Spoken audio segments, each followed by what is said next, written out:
I couldn't fight the entity directly. It was too powerful, too all-encompassing. But there was one thing I could do. I could give it what it wanted. I could offer myself. With a deep, shaky breath, I walked over to the coat. The whispers grew louder, urging me on. I didn't know if this was the right choice, or if it was the only choice I had left. But I knew one thing for sure. The coat would never let go of me. But maybe, just maybe, I could make it let go of everything else. I slipped the coat on. The moment I slipped the trench coat on, the world around me seemed to collapse into darkness. The air grew thick with the weight of an oppressive force, and I felt it, the entity, seeping into every fiber of my being. It was no longer a distant whisper in my mind.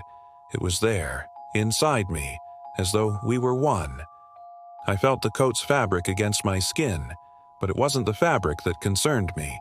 It was the feeling of something else, something far darker, pressing against my thoughts. The whispers grew louder, more insistent, but they no longer felt like mere words. They felt like commands.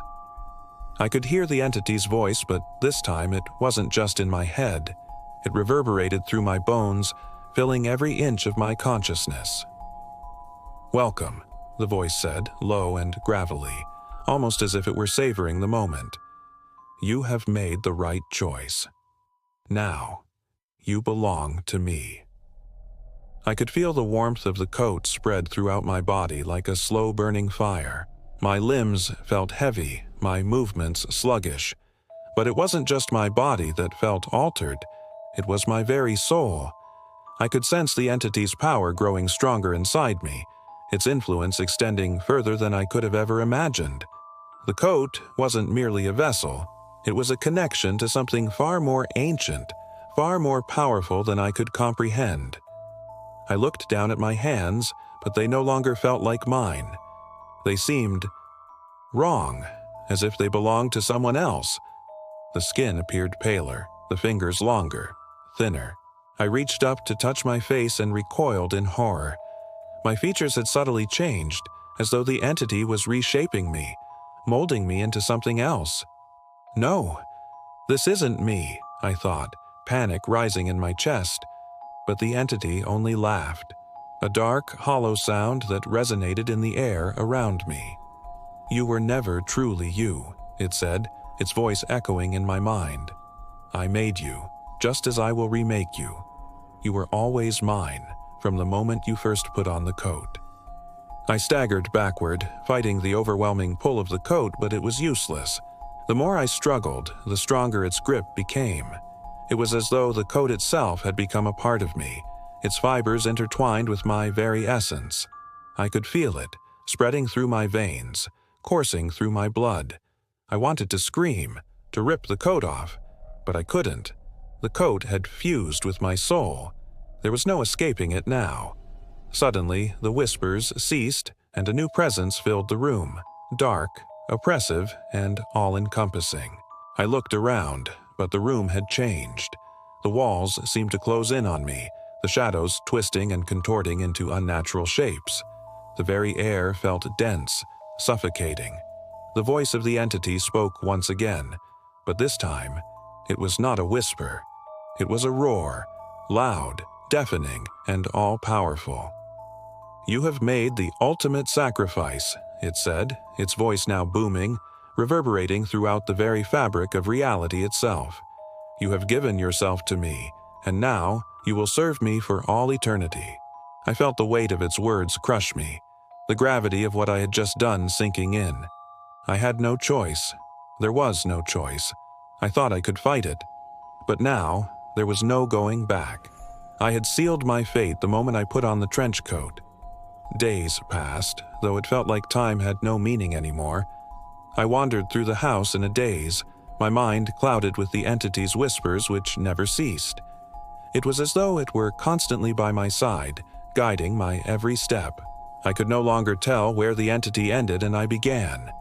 It had become a part of me, its will and desires intertwining with my own.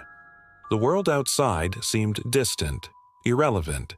My friends and family, Tom included, had stopped calling. They must have noticed the change in me, the distance in my eyes, the hollow look that replaced my once vibrant demeanor. But it didn't matter. I didn't care about them anymore. Nothing mattered except the voice. Except the entity. I spent my days wandering the house, touching things, feeling the cool metallic sensation of objects, but nothing felt real. The world outside had faded into an abstract blur, a place I no longer belonged. The entity had consumed me, and in doing so, it had altered the very essence of who I was. At night, I would stand before the mirror, watching as the reflection staring back at me seemed less and less like the person I used to be. My eyes had darkened, their once bright hue replaced by a shadowed void that seemed to absorb light. My skin had taken on a pale, almost translucent quality, and my once normal features now seemed elongated, distorted. I was no longer human, not completely. The whispers in my mind would grow louder at night, urging me to embrace what I had become. "You were meant for this," it would say, its voice a deep, booming force. "You were always meant to serve me. You will never be free." And so I obeyed. I followed the entity's commands, though I had no idea what it truly wanted. I could feel the growing darkness inside me, spreading like ink through water, consuming me from the inside out. I could no longer distinguish between my own thoughts and the entity's desires. It wasn't until one fateful night, when I could no longer endure the oppressive weight of the entity's presence, that I decided to confront it. I had to face it head-on, even if it meant losing myself entirely. I stood in the center of the room, the trench coat draped around my shoulders like a dark, suffocating shroud. The air was thick with the entity's power, the whispers louder than ever. But this time, I wasn't afraid. I was determined. "I will not serve you," I shouted, my voice trembling but defiant. "I will not be your puppet any longer." The room seemed to tremble, the walls warping and distorting as the entity responded, its voice like a thunderclap. "You think you can escape me. You think you can fight me. You are already mine." But I refused to back down. I clenched my fists, my whole body trembling with the power of my defiance. "No, I am not yours. I will not let you control me." The entity's laughter echoed, dark and cruel. "You have no choice. I have already consumed you. You belong to me now, forever." I took a step forward, the ground beneath my feet trembling, my heart pounding in my chest. But there was a new fire inside me, one that had not been there before. It was the last shred of my will, the last remnant of my humanity. "I choose my own path," I screamed, a surge of energy building within me, a force I didn't even know I had. "I choose to be free." The room seemed to shudder with the force of my words. The entity's voice faltered for a moment, its presence wavered, as though it were struggling to maintain its grip on me. And in that moment, something shifted. The coat seemed to ripple, the fabric twisting and stretching as if it were alive. The whispers in my mind grew louder, more frantic, but they were no longer commands. They were desperate, pleading. "You cannot escape," the entity growled, its voice low and threatening. But I knew something it didn't. I had already won. With every ounce of strength I had left, I tore the trench coat from my shoulders and threw it to the ground. The moment it hit the floor, a violent explosion of dark energy surged through the room. The entity screamed, its form writhing and distorting as though it were being ripped apart.